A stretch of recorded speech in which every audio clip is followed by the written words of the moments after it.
bagadde okwogera bino bye twogera naye nga batya. So abasinga bagamba we can help from this side. Era kyetumanyi nti no bangi nnyo the majority bayimiridde naffe era naffe tugenda sigala nga tuli ku mazima, tetujja kutiisibwa oba tetujja ku breakinga olw'embeera gavumenti gyeteekawo, kubanga tumanyi nti one day byonna bijja kukyuka, amaanyi gadde mu mikono gy'abantu, abantu abafuga eggwanga babeere abo abantu be balonze rightfully. Tuvimbe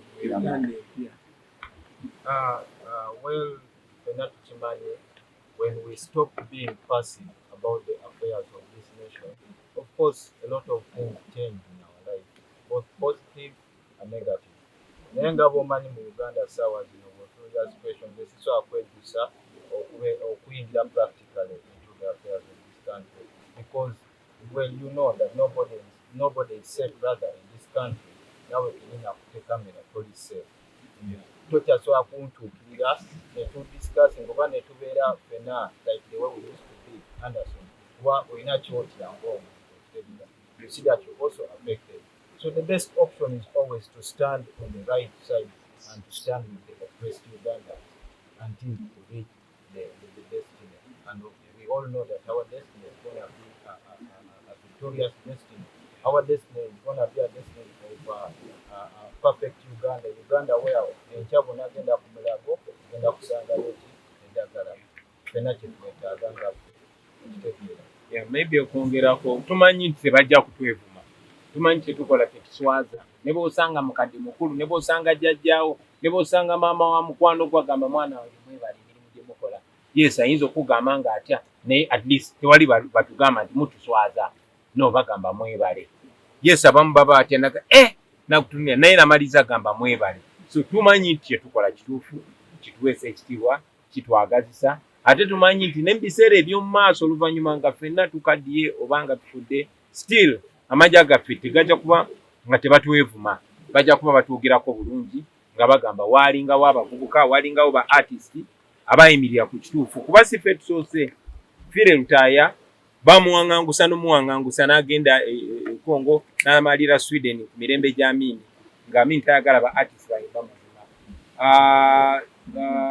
Christopher Sebadduka yawaŋŋanguka n'agenda e Kenya nga gy'ayimbira kuba yalinga ayogera eby'amazima. Tutandikidde ku ffe. Waliwo ne bibatta ba Byron Kawadwa, ba Okot Bibitek, ne lunaku lwaleero tubasomako ne mu bitabo. So ng'aba artist tumanyi nti tetwagala jasi lyakubeerawo. Ffe abamu tuyimbidde for more than 20 years.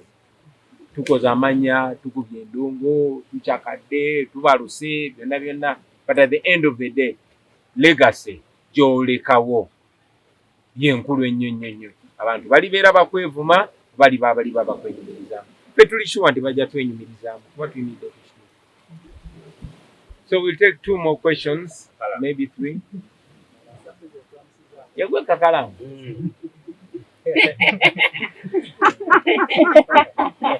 Kena maaso se.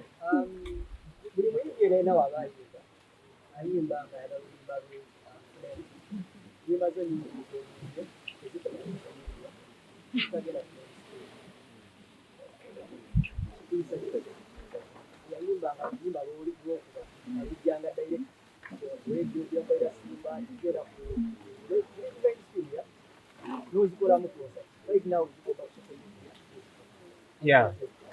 Kulira ntya kinuma.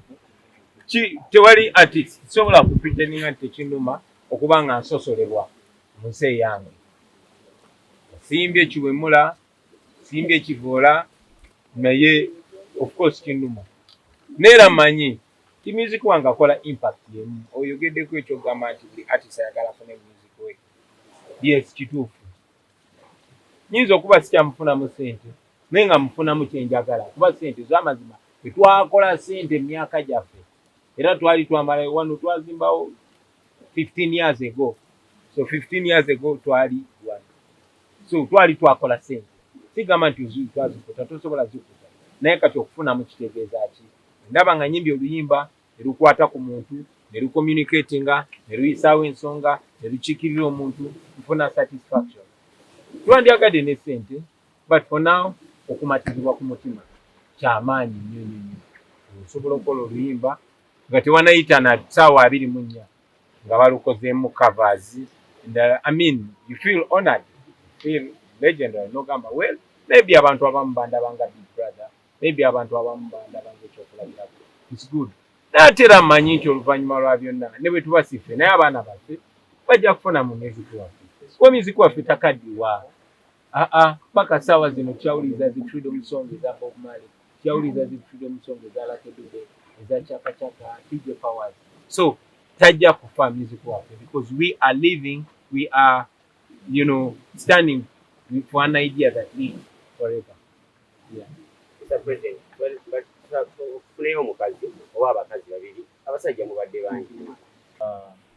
Eyo point nkulu nnyo naddala ku saidi yaffe ate nange kenyini mbaddiza kino nga magamba namwe mufunemu ekyokuyiga batya to me I take it as a deliberate move of stepping on the voices that comes out from us. Kuba fena tukimanyi mbu kyetukola si kikyamu, music etufulumya tupreachinga out ebigambo buli omu bye yandyetaaza okuwulira kuba buli omu amanyi kiki ekitekinga place mwene ensi.